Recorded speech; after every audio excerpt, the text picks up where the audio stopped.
बिस्मिल्लाहिर्रहमानिर्रहीम। Health partner TV देखने वाले तमाम मौजूद नाज़रीन मोहतरम को मेरी तरफ से अस्सलाम वालेकुम। उम्मीद करता हूँ आप खैरियत से होंगे। अल्हम्दुलिल्लाह आपकी दुआओं से, अल्लाह पाक के करम से मैं भी ठीक हूँ।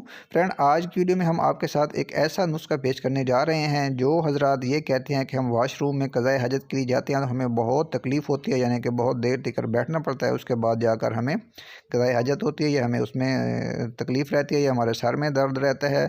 इसके अलावा जब भी हम वाशरूम में जाते हैं तो हमें काफ़ी देर बैठकर ज़ोर लगाना पड़ता है, उसके बाद जाकर हमें जो कि हम अपना हाजत हम अपनी पूरी कर सकते हैं।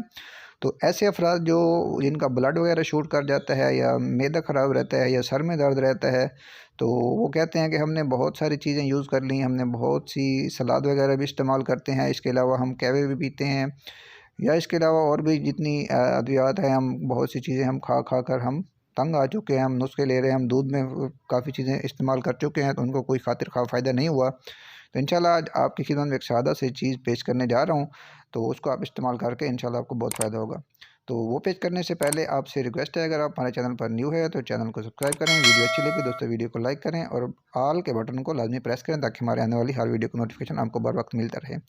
ये चीज़ें सारी आपने ले लेनी है, इनको नोट कर लें और कौड़ तुमे के बीज निकाल कर आपने फेंक देने हैं और बाकी सारी चीज़ों को अलग अलग आपने ग्राइंड करना है, किसी ग्राइंडर में या किसी खरल में। आप इसको जो चीज़ आपको अवेल हो आप उसमें करके इनका सफ़ूफ तैयार कर लें और सफ़ूफ तैयार करने के बाद आपने इसको किसी चीज़ में महफूज करके रख देना है और कोई फ़ास्ट फूड वगैरह आपने बंद कर देनी है, वो आपने नहीं खानी। और 1 चम्मच इस सफ़ूफ का सुबह और 1 चम्मच इस सफ़ूफ का शाम खाने के बाद आपने हमरा पानी लेना है। इंशाल्लाह आपके सारे मसाइल हल हो जाएंगे।